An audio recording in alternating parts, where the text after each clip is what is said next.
Europe 1, au cœur de l'histoire.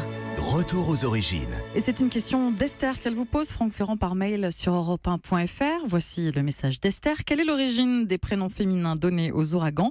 Est-ce dû à la misogynie des météorologues ou existe-t-il une raison historique valable qui explique que les prénoms féminins soient donnés aux ouragans ?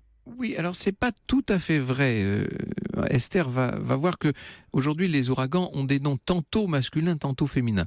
Avant 1950, on les désignait simplement par une lettre. On disait 1939A, 1939B. Ça manquait un peu de poésie et le Bureau météorologique américain va décider de donner des noms aux ouragans pour marquer peut-être l'esprit des gens, pour les retenir.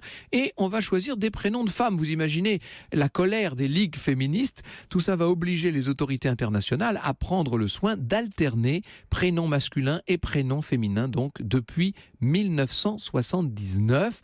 Alors le choix de ces petits noms qui doivent être courts et distincts est fait en fonction de l'endroit où se produit, où se manifeste, où doit se manifester l'ouragan. Le Centre national des ouragans, qui est basé à Miami en Floride, choisit des noms à consonance anglaise, française, espagnole. La liste suit un ordre alphabétique pour des raisons de pratique, tout simplement.